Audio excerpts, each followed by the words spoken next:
Same thing with Sessions. There must be a rule somewhere. There must be a rule. So you have no legal basis not to answer. Heinrich was great because he said, okay, here's what your choices are. Attorney General, top cop in the United States. Here's what your choices are. Let me lay it out for you because you're such a suck-ass lawyer. You either answer the question, which is the best, we would love that. Or you say you can't because it's classified and you'll tell us in a non-classified setting, and then you show up for it. Or you say the president claimed executive privilege. Which one is it? None of them. So what is your legal basis for not answering our questions? There must be a rule somewhere. There must be a rule. Really, really twisted. Michael in Virginia. Hey, how you doing, Miss Rose? What's going on? Hey, you.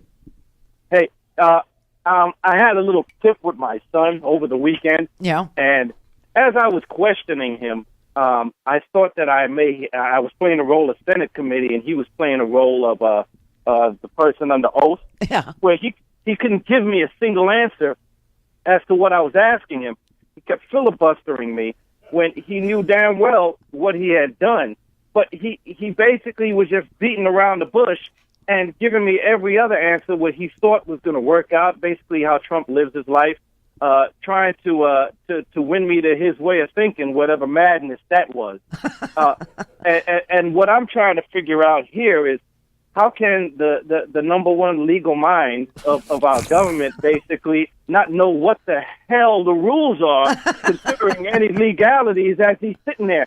I'm looking at Foghorn Leghorn here, trying to twist his way around what's really going on, when we all know that he's just holding Trump's place in line by saying, well, maybe he's going to invoke an executive privilege, or maybe he's not. I'm just going to keep this spot warm for him. As soon as he gets near me, I'm going to kiss his ass and then give him his spot in line. When Trump did exactly what you said, was to hang him, Rogers, and Coates out to dry, because that's what Trump is doing. Yeah. He's leaving these people out there to take the heat for whatever comes down the pike, because people keep saying Trump is an idiot. You can say that just to say it, but he is not an idiot. This is how he lives his life. He lets as many other people take the fall for him so he can get ahead. And that's exactly what he's doing right now. And I don't know what he's got, but I'm thinking it's all Russians that have all this information on everybody that's allowing this to happen, because Foghorn Leghorn is sitting here trying to act like he doesn't know who the hell he saw at all of these little meetings that he had, but he can remember that I went here because I wanted to see how my guy was going to do. Oh, I know exactly why I was there and when I was there, but I don't know who the hell I talked to. Listen, if I went somewhere and I spoke to Boris and Natasha and I was there to eat barbecue ribs and chicken, I think I'm going to notice Boris and Natasha out of every other hick that I'm chilling with. Well, let me ask you a couple questions here, Michael. How old is your son? 14, 15, I'm guessing. Oh, he's 13. The 16-year-old knows better. Okay. So you're in the middle of the lying years, which is what 13 to about 16, 17 is. Yeah. Okay. And so you saw Sessions, and Sessions reminded you of your 13-year-old in the lying years. Now, let me ask you another question. Do you know what Sergei Kislyak looks like? Yeah, he looks like a friggin' a Russian bear. He looks like a boxer. He looks like his hands could just crush your neck if he puts them around you. He looks like a fighter. If you were in a room with Kislyak or talking to Kislyak or you had any conversation, do you think you might remember the man with the giant neckbeard who's got a heavy-duty Russian accent and is widely known in Washington, D.C. as the chief spy recruiter for Vladimir Putin? Yes. And I have one more thing to add.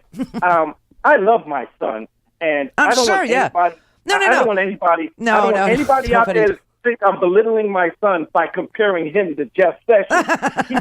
He is highly intelligent and has No, high level of it's just it's a physiological thing. It actually Yeah. is. I always called it the lying years from 13 to about 17.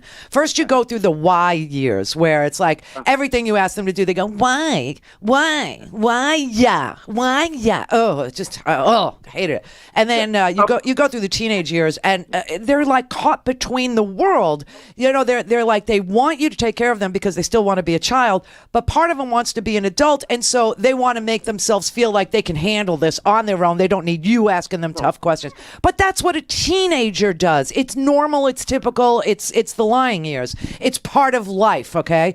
But it isn't part of the Attorney General, and it's not part of the Director of National Intelligence, and it's not part of the National Security Advisor, and it's not part of the Director of the National Security Agency to do that. Yeah. I guess he thinks it is. Especially when the issue at hand, I don't know what it was that you were trying to get your son to admit to, but I doubt it was hacking our election. Yeah, but guess what though? It didn't take me as long as it takes Sessions or Rogers or Coates. But I'm going to let you know he did admit to what he had done, and he faced his punishment with a little bit of grumbling. But he took his punishment like a man. Now, I'm figuring with the Alzheimer's that's happening to Mr. Sessions here in his later years, because I do declare he doesn't remember or recall anything that has happened. He could remember giving out some sugar cookies, but he doesn't remember a big Russian bear standing in front of him. Uh-huh, But yeah.